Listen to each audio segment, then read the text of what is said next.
گھر میں آیا ہوا مہمان کتنا قابل اکرام و احترام و مقامات و مرتبات ہوتا ہے.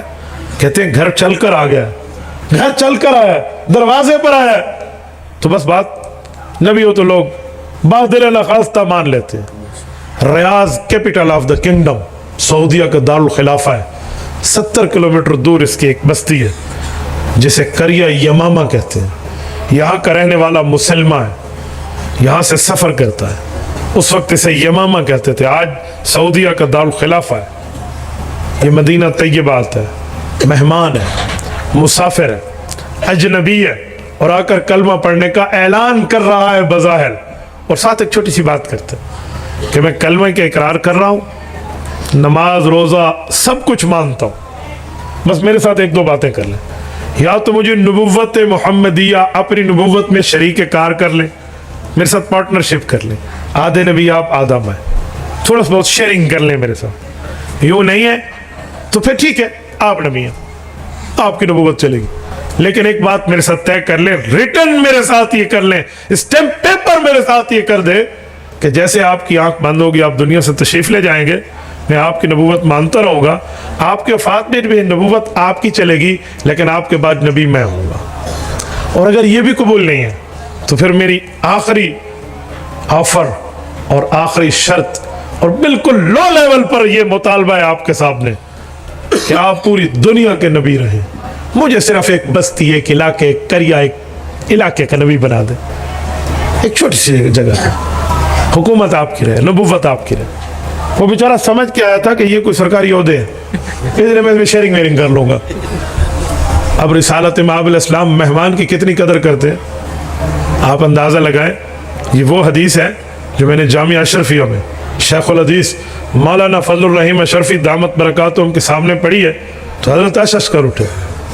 میں نے کہا اللہ کے رسول کی مہمان نوازی کتنی ہے, من کان منکم یؤمن باللہ والیوم الآخر فلیکرم ضیفہ. حضور نے فرمایا اگر تمہارے دل میں اللہ کے لیے ایمان موجود ہے اور آخرت کو مانتے ہو اور دین کو تسلیم کرتے ہو تو تمہیں چاہیے, لازم کر رہا ہوں, مہمان کی عزت اور اکرام تمہارے اوپر واجب.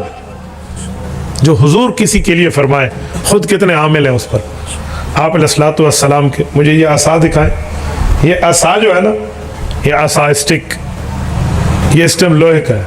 رسالت مآب علیہ الصلوۃ والسلام کے ہاتھ میں اس وقت ایک درخت کی ٹہنی ہے, لکڑی, درخت کی ٹہنی, شاخ ہے, اور اس کو اللہ کے رسول صلی اللہ علیہ وسلم یوں زمین کو کرید رہے تھے بات فرماتے وقت, اور اس وقت اس بندے نے آفر پیش کی ہے. حدیث پاک میں یکنتو یعنی یوں کرید رہے ہیں. حضور پاک علیہ الصلوۃ والسلام نے فرمایا مسلمان کیا کہا, عقیدہ ہے تو عقیدہ ہے ختم نبوت میں سودا بازی کر لو, عقائد پر تیسا شیئرنگ کر لو, عقائد کو اپنی طرف سے ہوتے ہیں.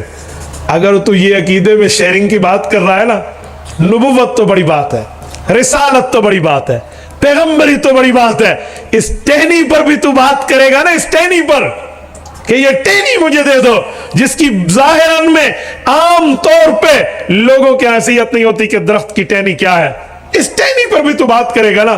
اس نبوت میں ڈنڈی مارنے کے لیے تو یہ لکڑی کی ٹہنی بھی میں تمہیں نہیں دوں.